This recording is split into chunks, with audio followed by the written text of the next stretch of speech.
नमस्कार. आवाज माझा वृत्तवाहिनीत आपल्या सगळ्यांचं स्वागत. वेळेच्या काही ठळक घडामोडींकडे. मिसिंग लिंक प्रकल्पाचं 1 मे रोजी उद्घाटन. कंत्राटदाराच्या भ्रष्टाचारामुळे ठाणेकरांच्या पैशाची लूट. आमदार संजय केळकर आणि ठाणे शहरातील विविध भागांची आवश्यकता सुधारणा करण्याचे आयुक्तांचे निर्देश. मुंबई पुणे द्रुतगती मार्गाला पूर्णतः ॲक्सेस कंट्रोल बनवणाऱ्या महत्त्वाच्या मिसिंग लिंक प्रकल्पाचं 99% काम पूर्ण झालं असून 1 मे रोजी मुख्यमंत्री देवेंद्र फडणवीस यांच्या हस्ते उद्घाटन करण्यात येणार आहे.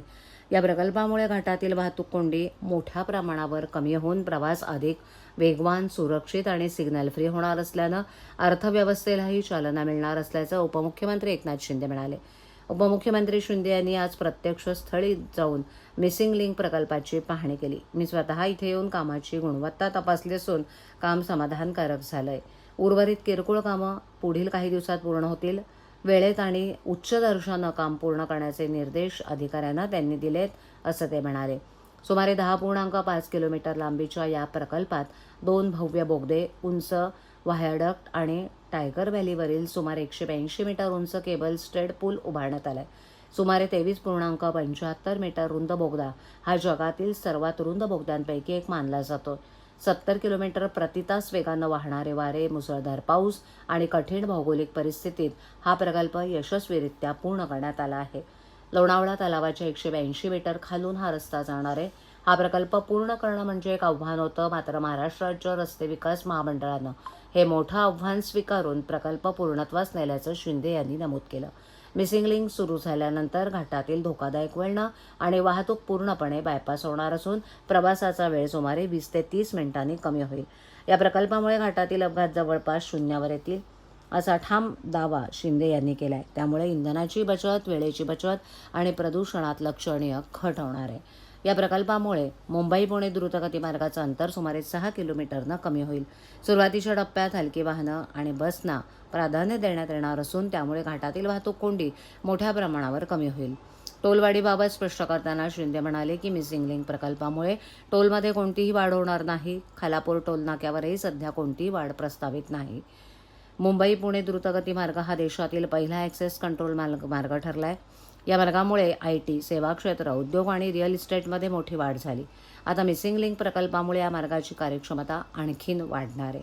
या प्रकल्पामुळे लोहगड, विसापूर किल्ले आणि कार्ला लेणी यांसारखे पर्यटन स्थळांना अधिक चांगली कनेक्टिव्हिटी मिळणार असून पर्यटनालाही चालना मिळेल. यासाठीच या प्रकल्पातील बोगद्यांना देखील गडकिल्ले आणि कार्ला लेण्याच्या प्रतिकृतीप्रमाणे सजवण्यात आलं असल्याचं शिंदे यांनी स्पष्ट केलं. अशा प्रकारचे प्रकल्प हे केवळ रस्ते नसून राज्याच्या अर्थव्यवस्थेला गती देणारे असतात. कनेक्टिव्हिटी मजबूत असेल तर उद्योग, IT आणि रोजगाराच्या संधी मोठ्या प्रमाणावर वाढतात, असं शिंदे म्हणाले. पुढील काळात समृद्धी महामार्ग, Konkan coastal road, Vasai Virar multimodal corridor सारख्या प्रकल्पांना जोडून राज्यात ॲक्सेस कंट्रोल रस्त्यांचं जाळं उभारण्यावर सरकारचा भर असल्याचं ते म्हणाले. महाराष्ट्रातील कोणत्याही कोपऱ्यातून दुसऱ्या कोपऱ्यात 7 ते 8 तासात पोहोचता येईल अशी सक्षम दळणवळण व्यवस्था उभारत आहोत, असंही ते म्हणाले. यावेळेला खासदार श्रीरंग बारणे, माजी नगरसेवक आबासाहेब बागुल, MIDCचे व्यवस्थापकीय संचालक अनिल कुमार गायकवाड आणि MSRDC, एफकॉन आणि नवयुग कंपनीचे सर्व प्रमुख अभियंते आणि कर्मचारी उपस्थित होते.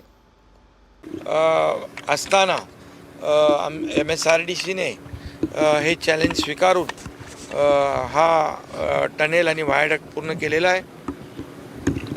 खरं म्हणजे 2019ला ॲक्च्युअल याला मान्यता वगैरे मंजुऱ्या त्यावेळेस देवेंद्रजी मुख्यमंत्री होते आणि त्यावेळेस मी MSRDCचा मंत्री, MSRDC माझ्याकडे होतं आणि उद्घाटनाच्या वेळेस देखील देवेंद्रजी मुख्यमंत्री आहेत आणि MSRDC विभाग माझ्याकडे आहे. त्यामुळे हा योगायोग आहे आणि अतिशय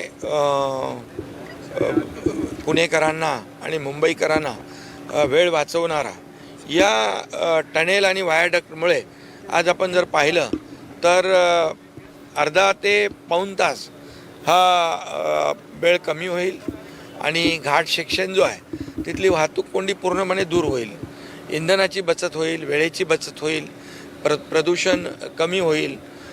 त्यामुळे खूप मोठ्या प्रमाणावर जसं मुंबई पुणे एक हा जो प्रकल्प त्या काळामध्ये हिंदू हृदय सम्राट बाळासाहेबांच्या संकल्पनेतून MSRDCचे तत्कालीन मंत्री आता केंद्रीय मंत्री नितीन गडकरी साहेबांनी त्यावेळेस केला.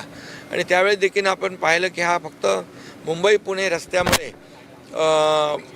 जे डेली अपडाऊन लोक करू लागले, पुण्याकडे IT पार्क झाले, सर्व्हिस इंडस्ट्री आली, या ठिकाणी रिअल इस्टेट बूम झाली, मोठ्या प्रमाणावर उद्योगाला चालना मिळाली. आणि त्यामुळे हा सगळ्यात महत्त्वाचा हा Mumbai Pune access control road पहिला होता, तो भारतातला आपला पहिला ॲक्सेस कंट्रोल. नंतर आपण समृद्धी महामार्ग केला. पण या टनेलमुळे पूर्णपणे अपघात कमी होऊन जातील, वेळ वाचेल, इंधन वाचेल, प्रदूषण कमी होईल आणि मुंबई पुणे हे प्रवास जो आहे हा अतिशय सुसाट होईल आणि लोकांना सोयीचा होईल. लोकांना याचा खूप फायदा देणारा हा प्रकल्प आहे. मिसिंग लिंक या प्रकल्पामुळे एकतर पुणे मुंबईचं अंतर कमी झालं, त्यासोबत प्रवास हा अधिक सुरक्षित झाला. मात्र साधारणतः 6,700 कोटी या प्रकल्पासाठी खर्च झाले. टोलच्या बाबतीत काही धोरण असणार आहे का? टोल वाढणार आहे का? या सगळ्या वाढवला जाणार आहे का या बाबतीत? कारण जो खालापूरला जो टोल नाका आहे, या टोलमध्ये काही वाढ होणार आहे का? नाही, आता टोल तर आपण तिथे टोल नाका आहे तिथे काही, आणि याच्यामध्ये टोल या टनेलचा टोल वगैरे घेणार नाही आणि टोलच्या रकमेमध्येही वाढ होणार नाही. पण आपण पाहतोय की किल्ल्याचं स्वरूप किल्ला बघा ना, हे बघा ना आपण इथं, कारण हे 4-5 गड आहे तिथे. आपल्या तिकोना आहे, लोहगड आहे आणि विसापूर आहे, तिकोना आहे, अशा प्रकारचे गड किल्ले आहेत. ह्या गड किल्ल्याचं इथे आपण एंट्री केलेली आहे, दाखवलेली आहे. आणि पश्चिम महाराष्ट्राचं हे प्रवेशद्वार आहे. आणि त्यामुळे आणि त्या पलीकडचा जी एंट्री पॉईंट आहे तिकडे आपण कारल्याच्या लेण्या ज्या आहेत, त्यामुळे इथं लेण्यांचं देखील आपण आणि ते पण देखील GRCत केलं आहे आपण. त्यामुळे 100 वर्षापेक्षा जास्त टिकाऊ आहे. सांडपाण्यापासून शुद्ध पाणी निर्मिती करणाऱ्या ठाणे पूर्वेतील मलनिस्सरण प्रकल्प पांढरा हत्ती ठरलाय. या प्रकल्पातून ठाणे महापालिकेला ₹1 हे उत्पन्न मिळत नसताना कंत्राटदाराला मात्र वर्षाला 10 कोटी रुपये द्यावे लागत आहेत. पालिकेचं दुर्लक्ष आणि कंत्राटदार कंपनीकडून होत असलेल्या भ्रष्टाचारामुळे ठाणेकरांच्या करोडो पैशांची लूट असल्याचा आरोप आमदार संजय केळकर यांनी केला आहे. ठाणे पूर्वेत कन्हैयानगरलगत ठाणे महापालिकेनं PPP तत्वावर मलनिस्सरण प्रकल्प उभारला असून 2021 साली संबंधित कंत्राटदार AK इलेक्ट्रिकल्स या कंपनीनं प्रकल्पाचं काम सुरू केलं. वर्षभरात हा प्रकल्प कार्यान्वित करणं अपेक्षित असताना त्यासाठी 2025 साल उजाडलं. विशेष म्हणजे या प्रकल्पाची सांडपाण्यातून 120 MLD पाणी शुद्ध करण्याची क्षमता असताना फक्त 5 MLD शुद्ध पाणी तयार करण्यात आले. सांडपाण्याचं शास्त्रोक्त विल्हेवाट लावणं आणि तयार होणारं शुद्ध पाणी विकून पालिकेला उत्पन्न मिळावं असा उद्देश हा प्रकल्प उभारण्यामागे होता. मात्र आज तागायत अपेक्षित पाणी निर्मिती झालेलीच नाहीये. शिवाय पाणी विक्री झाली नाही. उलट पालिकेलाच दरवर्षी कंत्राटदार कंपनीला नाहक 10 कोटी रुपये द्यावे लागत आहेत. ही ठाणेकरांच्या करोडो पैशाची लूट असल्याचा आरोप संजय केळकर यांनी केला आहे. याबाबत बोलताना केळकर म्हणाले की या प्रकल्पात भ्रष्टाचार आणि अनियमितता असून पालिकेचं अक्षम्य दुर्लक्ष झालंय. या प्रकरणी केंद्र सरकारनं 90 कोटींचा दंडही ठोठावलाय. तर घेतलेल्या कर्जावर 9 कोटी एवढं व्याज भरण्यासाठी कंत्राटदार कंपनी टाळाटाळ करत असून कंत्राटदार आणि पालिका एकमेकांवर जबाबदारी झटकण्याचा प्रयत्न करते. 120 MLD क्षमतेच्या प्रकल्पातून फक्त 5 MLD पाणी शुद्ध होत असल्यानं कंत्राटदारांच्या क्षमतेवरच संशय निर्माण होतोय. शिवाय प्रक्रियेतून निर्माण होणारा गाळ जवळच्या नाल्यात आणि कांदळवनात टाकला जातोय. परिणामी ठाणेकरवाडी इत्यादी परिसरात पावसाळ्यात पाणी शिरून नागरिकांचे अतोनात नुकसान होत असेल तर कांदळवनही नष्ट होण्याच्या मार्गावर असल्याची माहिती केळकर यांनी माध्यमांना दिली. या प्रकल्पातून तयार होणारं शुद्ध पाणी बांधकाम, उद्यानं, MIDC, कारखाने इत्यादींना पुरवून उत्पन्नाचे स्रोत निर्माण करणं अपेक्षित आहे. मात्र या उद्देशाला हरताळ फासण्यात आलाय. विशेष म्हणजे या संशयास्पद कंत्राटदार कंपनीला 1 नव्हे तर 8 प्रकल्पांची कामं देण्यात आली आहेत.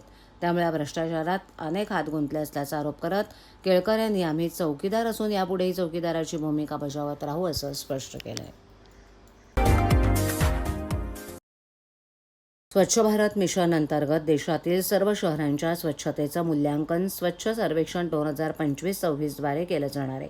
या अभियानाअंतर्गत शहराच्या स्वच्छतेचं मूल्यांकन हे प्रत्यक्ष पाहणी करून आणि नागरिकांच्या अभिप्रायावर केलं जाणार असून यासाठी केंद्र शासनाची पाहणी करणार आहे. या पार्श्वभूमीवर पालिका आयुक्त सौरभ राव यांनी शुक्रवारी ठाणे शहरातील विविध भागांची पाहणी करून आवश्यक सुधारणा करण्याचे निर्देश संबंधित विभागांना दिले.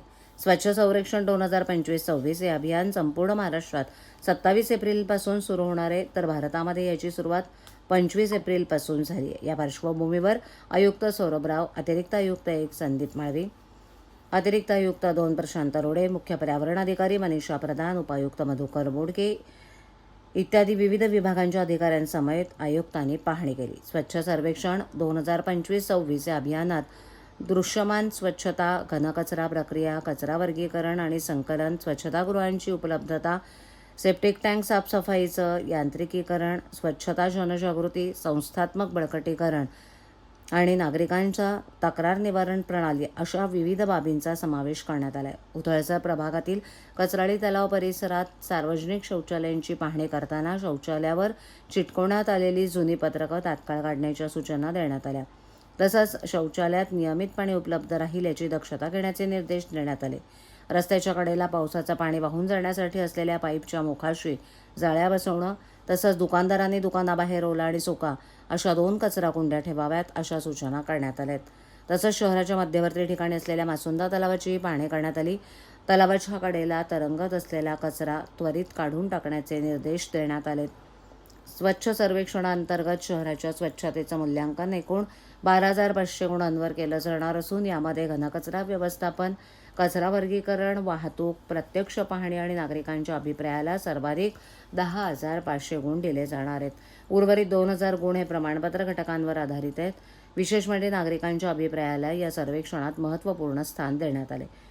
स्वच्छ सर्वेक्षणात ठाणे शहरानं उत्तम कामगिरी करावी यासाठी महानगरपालिका प्रशासन प्रयत्नशील असून नागरिकांनीही स्वच्छतेबाबत सजग राहून सहकार्य करावं असं आवाहन आयुक्त राव यांनी केलं आहे.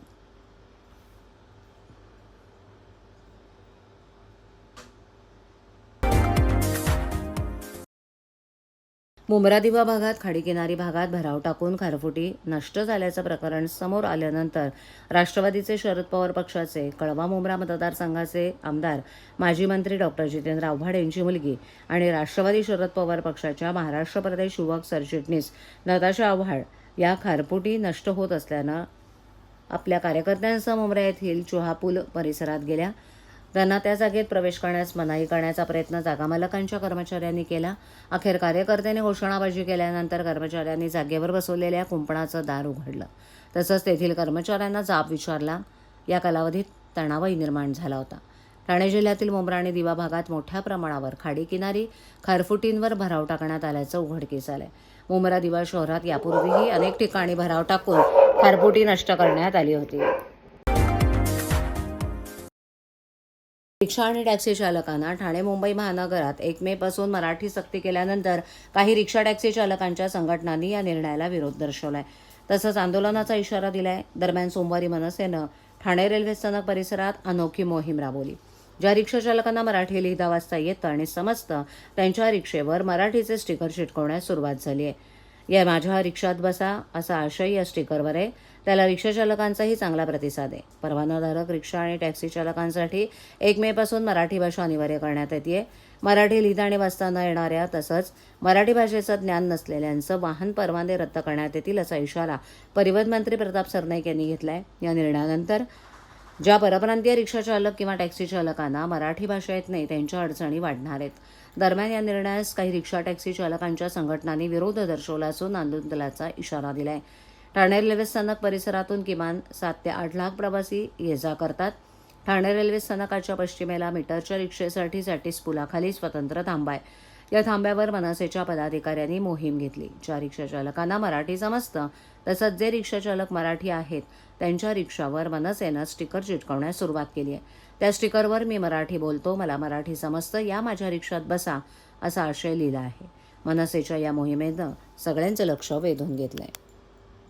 मला वाटतं 20-25 वर्ष इथे राहतोय आणि ते रिक्षाचे व्यवसाय करतो. आम्हाला काही प्रॉब्लेम नाही. मराठी बोलायला आम्हाला मराठी कळतं, मराठी बोलते, व्यवस्थित बोलतो. काय प्रॉब्लेम नाही. काय संपवण्याचं काय प्रॉब्लेम नाही. आम्ही संपवणं करणार नाही. जे रिक्षा चालक विरोध करतायत त्यांना काय संदेश द्याल तुमच्या माध्यमातून? काय संदेश आहे? मराठी बोलायला काय होतं? शिका, मराठी शिका. नाही येत त्याचं तर शिका. कोण जबरदस्ती करतो? पण शिकून घ्या ना तुम्ही. इथे धंदा व्यवसाय आपण करतो तर आपण तर भाषा तर शिकायलाच पाहिजे ना.